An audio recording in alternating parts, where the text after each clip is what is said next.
이것은 내 성경입니다. 나는 성경이 말씀하는 모든 것을 믿습니다. 나는 하나님의 자녀이며 성경 속에 있는 모든 약속들도 내 것이고 성경이 할 수 있다고 한 모든 일들을 나는 할 수 있습니다. 나는 지금 영원불변한 하나님의 말씀을 받습니다. 내 생각은 깨어 있고 내 마음은 열려 있습니다. 지금 받으려 하는 하나님의 말씀으로 인해 분명히 나는 변할 것이고 성장할 것입니다. 할렐루야, 아멘. 오늘 말씀의 제목은 새 이름을 주시는 하나님, 새 이름을 주시는 하나님이라는 제목입니다. 한 환자가 병원에 갔습니다.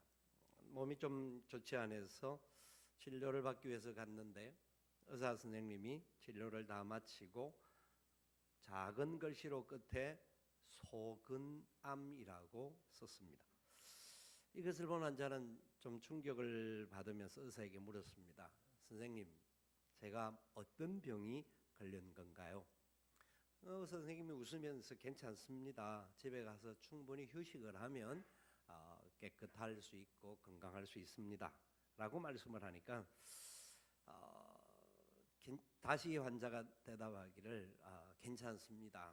괜찮습니다. 제가 사실대로 말해주면 제가 모든 것 잘 감내하도록 하겠습니다. 소근암에 걸리면 얼마나 살 수가 있습니까?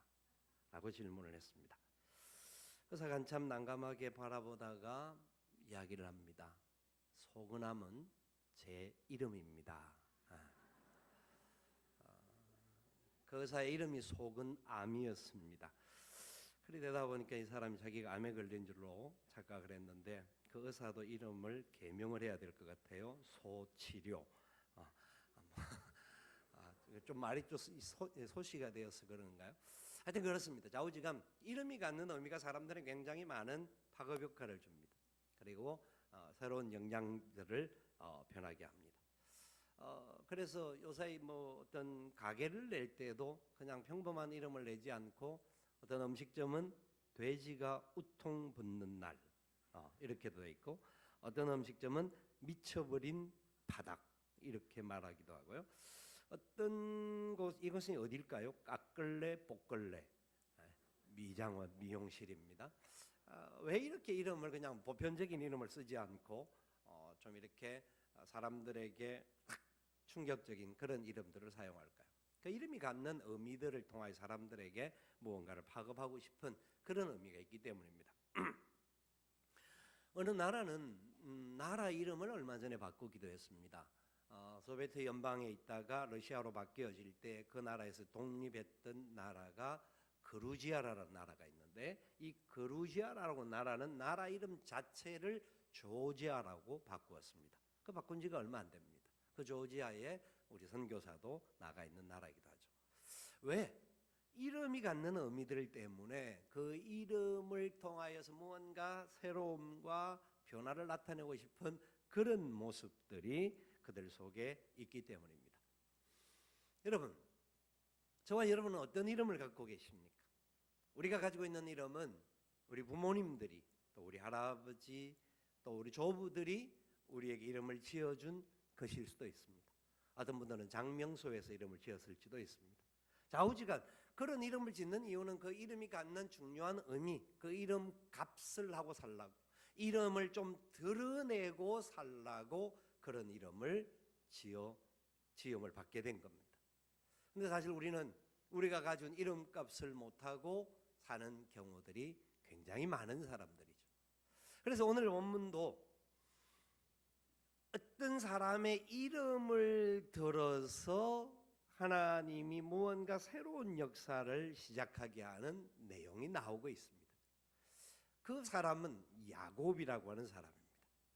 야곱이라고 하는 이름의 뜻은 속이다, 거짓말한다 하는 그런 뜻을 가지고 있습니다. 그는 이름과 같이 이 땅을 태어날 때도 자기의 형의 발꿈치를 잡고 나왔고 자기가 먼저 나오고 싶은 마음에 그랬던 것 같아요. 그리고 난 다음에 형이 가지고 있는 장자의 명분을 팥죽 한 그릇으로 사기를 쳐서 사실 받은 그런 상황이었습니다. 뿐만 아니라 자기 아버지가 형에게 축복 기도를 하려고 하는데 그 축복 기도를 중간에서 가로챈, 인터셉트한 그런 사람이 바로 야곱입니다. 야곱은 자기가 복을 받기 위해서, 자기가 풍요를 누리기 위하여서 속였던 사람이었습니다. 그 결과 세상에서 누리는 어떤 외형적인 것들, 아버지로부터 영광스러운 복을 받기는 했지만 집을 떠나게 되는, 쫓겨나는 어려움을 갖습니다. 그가 간 것이 동쪽으로 가게 되었는데 쫓겨난 곳이 이제 결국은 자기 외삼촌이 있는 라반이 있는 곳으로 갔습니다. 그 외삼촌 집에 가서 지내는데 속이던 자가 외삼촌 집에 가서 더 큰 속임을 당합니다. 그래서 20년이라는 세월 동안 그 집안에서 종살이 하듯이 일을 하면서 자기의 영역을 세워가는 그런 삶을 가꾸게 되는 겁니다. 야곱의 일생을 살펴보면 그가 태어나면서부터 외삼촌의 집에서 가 있는 모든 시간들 동안 끊임없이 속고 속이는 그런 삶의 반복된 과정이었다라는 것을 보게 합니다. 그래서 야곱은 굉장히 약삭빠르고 굉장히 자기 이익을 위하여서 무언가 모르는 끝없는 긴장과 그 갈등과 인내하는 그런 모습들을 성경은 보여줍니다. 이런 존재와 같은 이런 모습의 사람이 성경에 중요한 인물로 등장한다라는 것은 어쩌면 성경이 좀 왜곡되어질 수 있는 모습으로 사람들은 생각할 수도 있습니다. 사실 그의 조상, 그의 할아버지였던 아브라함, 그 이름도 본래는 아브라함에서 아브라함으로 바뀐 사람입니다. 그가 비록 부족함은 있었지만 그럼에도 불구하고 아브라함은 믿음의 조상이라고 인침을 받는 데에 그래도 사람들 앞에서 나름대로 자기의 의지를 발휘할 수 있던 사람입니다. 야곱의 아버지 이삭, 그도 조금 중간에 약간 약한 점은 있었습니다. 모든 인간은 약하다라는 것을 보여주기 위함입니다만은, 그러나 믿음의 대를 이어서 하나님의 이름을 나타내는 데는 그래도 괜찮게 쓰임을 받았던 사람입니다. 그래서 이스라엘 사람들은 아브라함의 하나님, 이삭의 하나님, 이렇게 주로 말을 했습니다. 이 시대까지 그러다가 어느 세월이 지나가고 난 다음에 야곱의 하나님이라고 하는 명칭까지 붙이면서 이스라엘 사람들이 하나님의 이름을 사용하는데, 야곱이라고 하는 사람을 그런 이름의 중요한 역할로 쓰임받게 한다는 것은 우리 생각이나 상식으로는 사실 별로 달갑게 맞이할 수 없는 상황입니다. 그런데 하나님은 야곱의 하나님으로 자처하기를 부끄러워하지 않습니다. 여러분, 이것이 어떤 이유일까요? 속이는 자고 또 그렇게 속이는 자로 살아왔던 야곱이었지만 하나님께서 오늘 본문 말씀을 통하여서 야곱이 이제 우리에게 보여주고자 하는 내용이 있는데, 삼촌 집에서 20년 동안 살다가 이제 재산과 여러 가지 가족들을 이루고 자기의 이제 아버지가 계신 곳, 형이 있는 집으로 돌아오게 됩니다. 돌아오면서 그냥 갈 수가 없으니까 때를 두 때로 나누어서 그 자기의 가족들을 보내게 하고, 보내는 중에도 마지막에 그냥 가다가는 안 되겠다 싶어서 무언가 계획하고 섭리를 좀 만들어 보기 위하여서 야복강에 밤에 혼자 남는 시간을 갖습니다. 목자들은 야곱이 기도하였다고 하는데 틀린 말은 아닐 수 있습니다만은, 과연 기도일까? 이 야곱이 그 전에 그렇게 많은 상황에서 기도한 내용들이 앞에도 잠시 나오기는 합니다만은 그렇게 많이 기도한 내용을 갖지는 않고, 제가 볼 때 이 본문의 내용을 볼 때는 무언가 혼자서 궁리하고 고민하고 어떻게 하면 이 어려움 상황을 잘 헤쳐나갈까 충분히 계획할 생각으로 남아있었던 것은 아닐까 하는 생각을 해봅니다. 그래서 오늘 읽었던 본문 24절에 야곱이 홀로 남았더니 어떤 사람이 날이 새도록 야곱과 씨름했다, 그렇게 이야기를 합니다. 어떤 사람, 이 어떤 사람이 어떤 사람인지 정확하게 나와 있지 않습니다만은 전체적인 배경의 흐름을 볼 때 이분은 바로 하나님, 사람이든지 아니 하나님이 보낸 천사일 것이다라고 혹자들은 이야기를 하죠. 그러나 이 내용 속에 살펴볼 때에 야곱이 홀로 남을 때에 어떤 사람이 지금 주체가 되어 있습니다.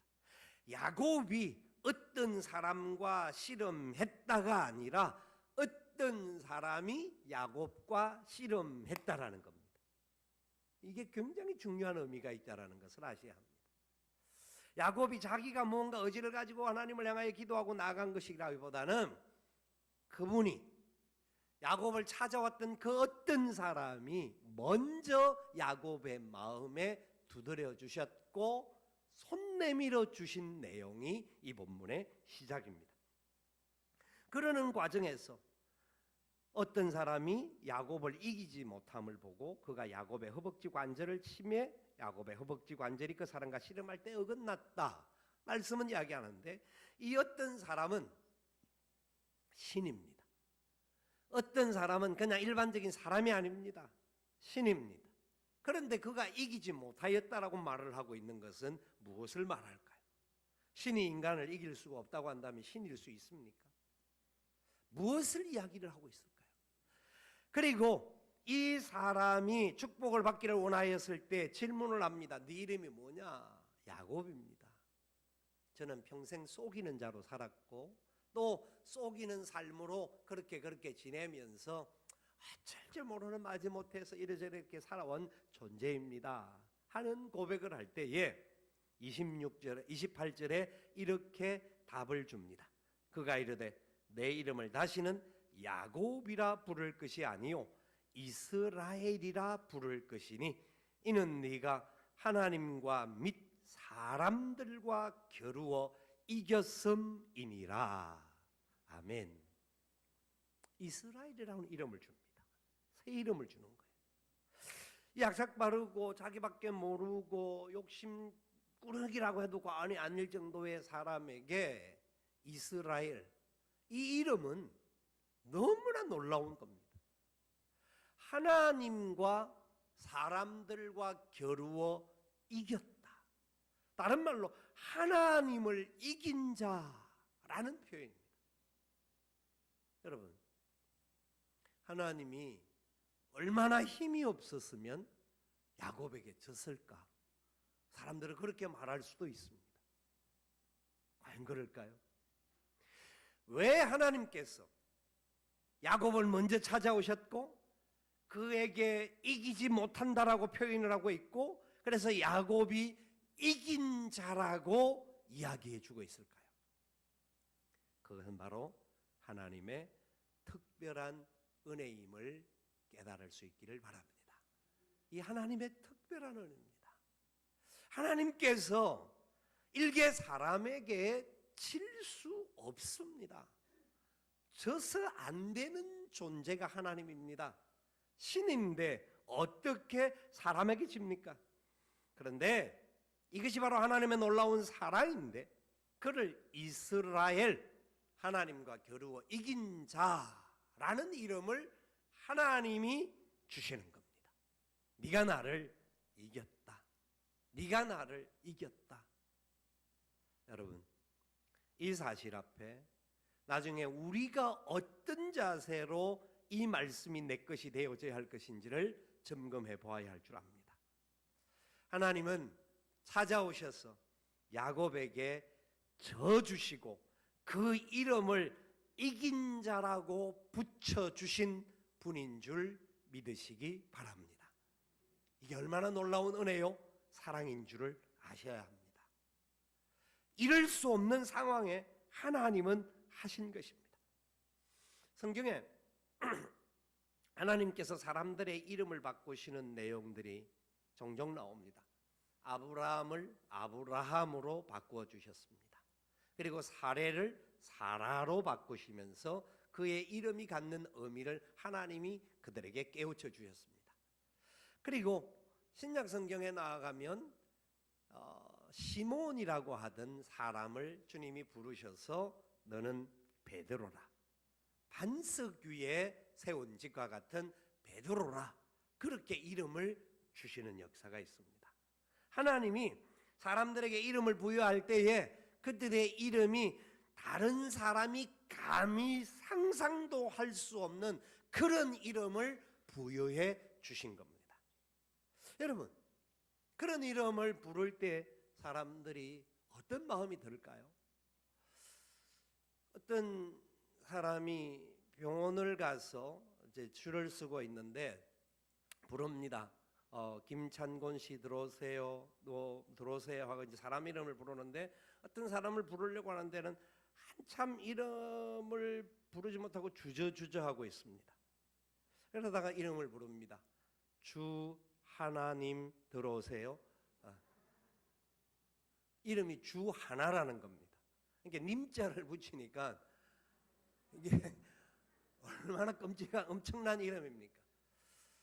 그럴 정도로 사람들이 그냥 그 하나의 주 하나라고 하는 사람의 이름에 그 님자만 붙여도 이상하게 부르기가 좀 어색한데, 야곱이라고 하는 사람을 이스라엘로 부르고 하나님이 그들의 이름을 바꾸어 주어서 그 이름을 부른다라고 하는 것은 굉장히 어색할 뿐만 아니라 이상한 상황으로 말할 수 있는 내용들입니다.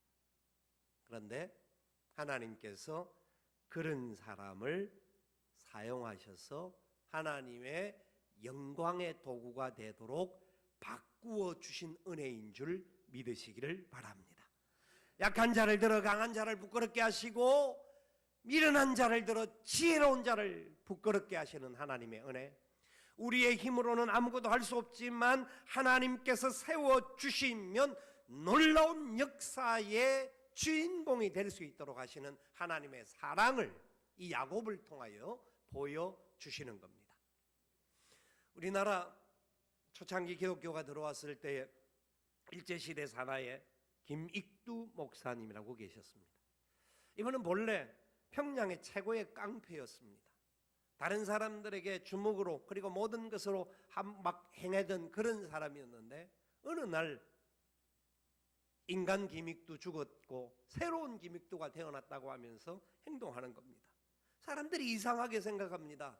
그런데 이가 자기 속에 진짜 새로운 역사가 일어났고 그분을 만나고 난 다음에 자기의 인생이 바뀌어졌고 그냥 살 수가 없어서 나는 목회자의 길을 갈 수밖에 없었다 고백하며 사람들에게 복음을 전가하는 삶을 살았습니다. 과거의 기믹도는 죽었고 새로운 기믹도가 태어났고 그래서 이 태어난 새로운 기믹도는 이름은 기믹도지만 전혀 다른 존재가 되었다. 그렇게 고백하면서 복음을 전가한 위대한 사역을 감당했습니다. 여러분, 여러분의 이름은 무엇입니까? 여러분은 어떤 이름을 소유하고 계십니까? 우리가 소유하고 있는 이름 속에는 어떤 의미가 있으십니까? 야곱을 찾아오신 하나님의 은혜가 그의 이름을 변화시켜 주었습니다. 야복강가에서 하나님께서 복을 허락하여 주셨던 것은 그가 출발할 때에도 하나님께서 사닥다리로 내려오시면서 그와 함께 해주셨던 은혜의 역사들을 보여주셨던 겁니다. 도무지 사람들 중에도 인정받기가 쉽지 않는 존재였던 야곱이었지만 그를 찾아오신 하나님의 사랑이 무엇을 말씀하고 있을까요? 신약 성경에 보면 로마서라는 곳이 있는데 로마서 5장 8절에 이런 말씀이 있습니다. 우리가 아직 죄인 되었을 때에 하나님께서 당신의 아들, 당신의 독생성자 예수 그리스도를 우리에게 주심으로 말미암아 하나님께서 우리에게 대한 당신의 사랑을 확증하셨다라고 말씀합니다. 그게 무슨 말일까요? 이 본문과 그 말씀은 무슨 상관관계가 있을까요? 여러분, 야곱은 세상에서 가장 연약한 자를 대표할 수도 있습니다. 문제 많은 사람을 대표할 수도 있습니다. 이 자리에 나온 저와 여러분들은 다른 사람보다 나은 점이 뭐가 있는지, 내가 다른 사람보다 훨씬 더 잘하는 것이 뭐가 있는지, 장단점이 분명히 있을 것입니다. 그런데 우리가 살아왔던 모든 인생길 속에 수많은 굴곡과 위기와 어려움들을 많이 만나기도 하고 상처도 많이 만나기도 하는데 그런 상황 속에서 우리가 그냥 계속 살았다고 한다면 어떤 길로 갔을 거라고 생각하십니까? 우리 가운데는 과거에 술에 의하여서 또 세상에 의하여서 지배를 당했던 사람들도 있습니다. 세상의 부귀영화가 전부인 줄로 생각하고 달려갔던 사람도 있습니다. 그런 사람들이 예수 그리스도 먼저 찾아오셔서 손 내밀어 주신 그분, 하나님이신 그분께서 높고 높은 보좌를 버리시고 낮고 천한 이 땅에 인간의 몸을 입고 오신 바로 그 예수 그리스도를 만남으로 말미암아 인생이 달라지고 이름이 달라지고 생각과 삶의 방향이 달라진 삶을 살아가는 존재가 되었습니다. 여러분, 저도 그런 존재고 우리 모두도 그런 존재들인 줄 믿으시기 바랍니다. 우리 같은 사람들을 사랑하기 위해서 주님이 우리 가운데 찾아오셨습니다. 세상은 예수님에 대하여 이야기할 때에 4대 성인 중에 한 사람이라고 합니다. 나름대로 4대 성인들 다 존경받을 사람들이고 훌륭한 분들이죠. 그 모든 사람과 예수님을 동등하게 취급을 하면서 나름대로 이 땅에서 의미 있게 많은 사람들에게 좋은 길을 가르쳐 줬고 인도해 준 사람이라고, 거룩한 사람이라고 인정을 합니다. 그런데 3대 성인들, 그들의 삶의 자리와 많은 행동들, 여러 가지 다른 사람보다 나았던 삶을 살았던 사람들도 훌륭한 인생을 살았습니다. 소크라테스와 공자와 스카모니, 이 모든 사람들은 세상에서 많은 사람들을 옳은 대로 가게 하고 깨우침을 주게 하고 새로운 역사의 길을 간 것 또한 사실입니다. 그러나 4대 성인이라고 말하는 예수 그리스도는 그런 분들과 다른 것이 있습니다.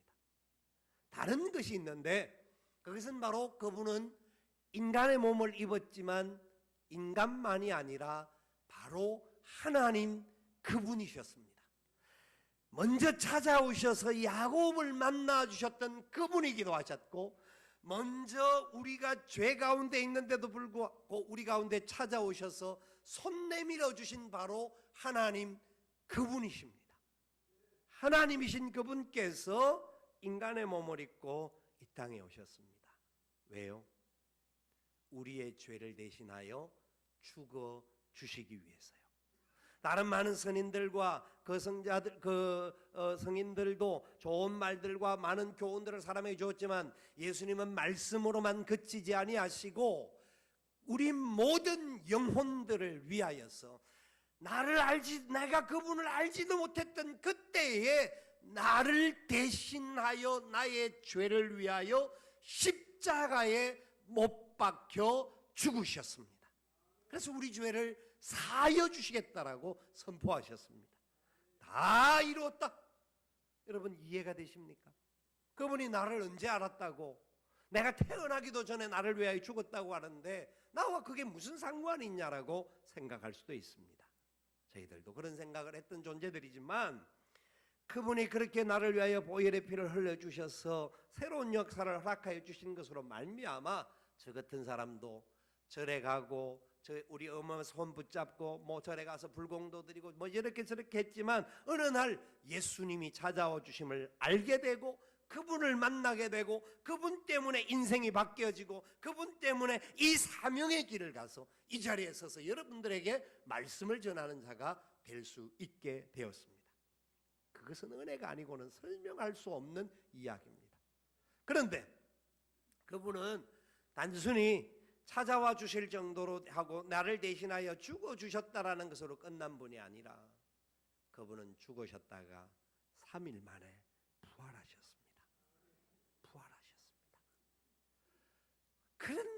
어떻게 그런 말을 믿냐? 사람이 죽었다가 부활했다니 그게 어떤 사람은 잠시 쇼크를 받아서 일어난 경우 있다는 소리를 들었지만 그 말이 되냐?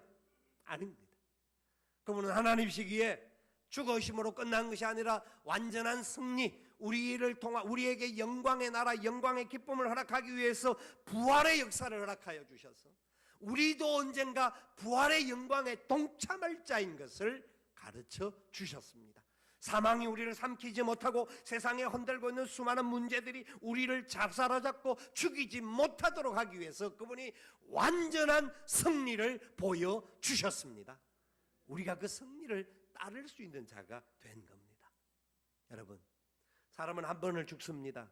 모든 사람이 죽습니다. 죽은 이후에 어떤 사람들이 고백하기를 우리는 영원한 지옥길로 간다. 이제 가면 언제 오나 구말리와 같은 황천길을 간다라고 고백을 합니다. 그러나 예수의 부활을 믿고 예수님이 날 위하여 십자가에 돌아가심을 믿은 사람들은 그 황천길을 가는 존재가 아니라 영원한 생명의 길, 영원한 우리를 위하여 예비한 복된 천국에 들어가게 됨을 믿으시기를 바랍니다. 그 은혜가 있습니다. 그런데 그것뿐만 아니라 우리가 죽으면 그렇게 되지만 살아생전에 혹시라도 그분이 인생의 우리 이 땅의 마지막 길을 예비할 길을 위하여서 재림하는 역사가 있을 수도 있습니다. 그분은 약속하셨습니다. 하늘로 올라감 그대로 본대로 다시 오시겠노라고 재림을 약속해 주셨습니다. 이 땅에 다시 나타나셔서 심판주로 오시겠다라는 겁니다. 그래서 죄악 중에 있는 자들, 영원한 아픔에 있는 그 사람들에게 참으로 마지막 심판의 역사를 선포하시겠다고 약속하셨습니다. 그러나 그분을 주로 믿고 그분이 나를 위하여 생명의 역사를 이루어준 것을 믿음을 갖는 사람들에게는 영원한 소망과 영원한 천국과 영원한 기쁨과 영원한 만족을 주시는 온전한 상을 주시는 분인 줄 믿으시기를 바랍니다. 그 주님을 모실 수 있는 저와 여러분 될 수 있기를 축원합니다. 그 주님은 살아계신 분입니다. 살아계셔서 지금도 우리 가운데 역사하기를 원하십니다. 여러분, 그 주님은 우리에게 새로운 이름을 허락하여 주었습니다. 그래서 우리는 육체의 이름을 가진 이름이 있지만, 저는 다른 목사라고 하는 직책이라고 하는 것도 있지만 더 중요한 이름이 있다고 한다면 하나님의 자녀라고 하는 이름을 받게 되었습니다. 하나님의 자녀, 저뿐만 아니라 우리 모든 믿는 사람들에게는 하나님의 자녀의 권세를 주신 겁니다. 하나님의 자녀, 세상의 다른 부귀와 영화를 누리는 사람의 자녀가 아니라 하나님의 자녀. 그래서 우리는 또 다른 이름을, 그 하나님의 자녀로서 이름을 갖는 것이 있다고 한다면 예수를 믿는 사람, 그리스도인, 기독교인, 또한 다른 말로 거룩한 무리라고 말하는 교회의 존재의 공동체라고 말하는 성도라고 하는 복된 이름을 허락하여 주신 것을 믿으시기를 바랍니다. 우리에게 이 이름을 주셨습니다. 이 놀라운 이름, 그 이름을 가지고 이 땅에 살아가면서 야곱과 같이 자기 욕심, 자기 배부름, 자기 그 이익만을 위하여 사는 자가 아니라 야곱이 변하여 이스라엘이 되어지고 난 다음에 이 이스라엘은 베푸는 것이 뭔지를 알았고, 자기의 연약함 가운데도 자기의 연약함을 가지고 사람들과 비교하지 않고, 사람이 보기에는 연약할지를 모르지만 세계에서 가장 힘센 사람이었던 바로 왕 앞에 서서도 당당하게 바로를 축복해주는 축복의 통로의 역할을 감당했습니다. 이것이 얼마나 놀라운 은혜인지 모릅니다. 여러분, 저와 여러분들이 이 세상을 살고 예수를 믿고 사는 그 가정 속에는 당장 우리가 부귀영화가 눈앞에 다가오지 못하고 어떤 경우는 못 올 수도 있습니다. 그러나 저와 여러분은 세상을 축복하는 자로 하나님이 세워주셨음을 믿으셔야 합니다. 그 은혜를 아셔야 합니다. 우리는 우리 끝만을 위하여 이렇게 움켜 사는 자가 아니라 주님이 말씀하는 대로 주는 자가 받는 자보다 복이 있다. 주는 자가 받는 자보다 복이 있다. 그래서 이 세상에서 많은 사람들에게 베풀고 나누고 또 줄 수 있는 그런 삶을 살 수 있도록 하나님이 우리를 사용하여 주심을 감사하며 살아갈 수 있기를 바랍니다. 그래서 우리가 사랑하는 분들을 초청하고 그들에게도 사랑을 나누어주고 또 베풀고 할 수 있는 것은 우리 속에 있는 그리스도의 놀라운 사랑 때문입니다. 아무쪼록 오늘 이 예배를 통하여서 우리 모두의 삶 속에 우리는 비록 과거에 얼룩지고 부족하고 문제가 많고 또 상처투성이고 지금도 우리 마음에 여전히 갈등들이 있을 수 있지만, 이런 부족하고 연약한 우리들을 부르셔서 하나님의 자녀, 하나님의 영광을 드러낼 자, 하나님의 축복의 통로, 하나님의 이름을 높일 자로 우리를 새롭게 불러주신 그 은혜 앞을 기억하면서 믿음으로 감사하시고 승리의 삶을 살아갈 수 있기를 살아계신 예수님의 이름으로 축원을 드립니다. 아멘. 우리 함께 일어나셔서 찬양하며 기도의 자리로 나아가기를 원합니다.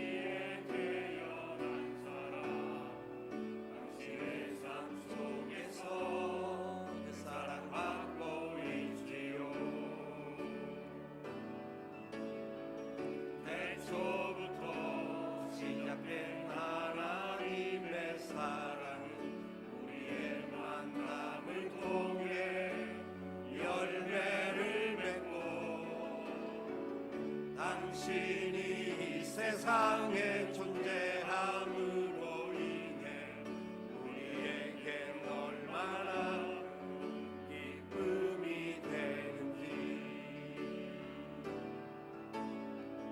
당신은 사랑받기 위해 태어난 사람, 지금도 그 사랑 받고 있지요. 당신은 사랑받기 위해 태어난 사람, 지금도 그 사랑 받고 있지요. 당신은 사랑받기 위해 태어난 사람, 당신의 삶 속에서 그 사랑받고 옆에 분들을 축복하며 찬양합니다. 당신은 사랑받기 위해 태어난 사람, 당신의 삶 속에서 그 사랑받고 있지요. 태초부터 시작된 하나님의 사랑은 우리의 만남을 통해 열매를 맺고, 당신이 이 세상에 존재함으로 인해 우리에게 얼마나 큰 기쁨이 되는지. 당신은 사랑받기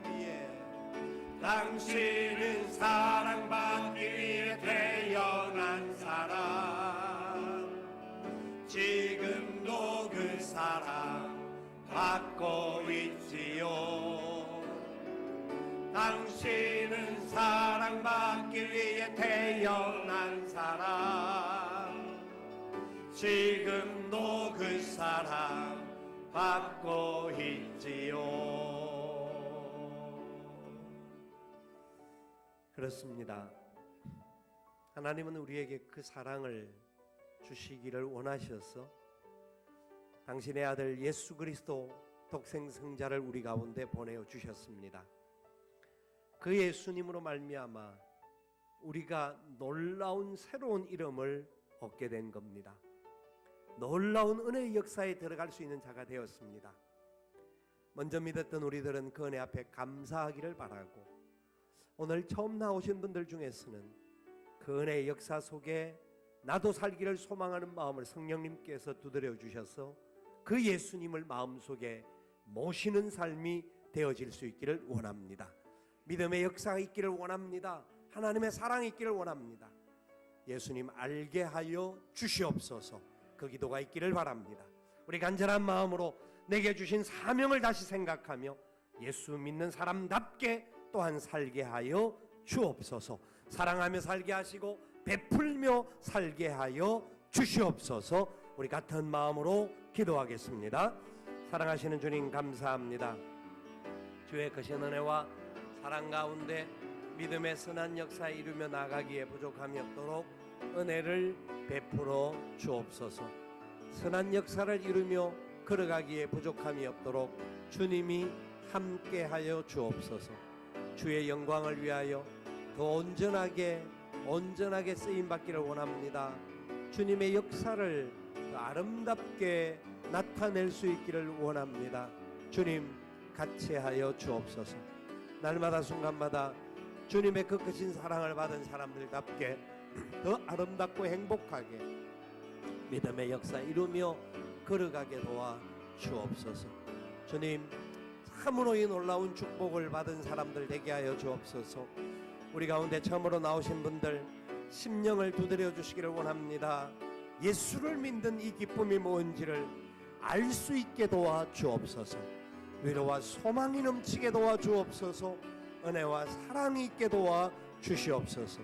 주님 모든 것 의탁합니다. 받아주시고 함께 하시고 새 역사 속에 승리의 개가 부르게 하여 주시옵소서.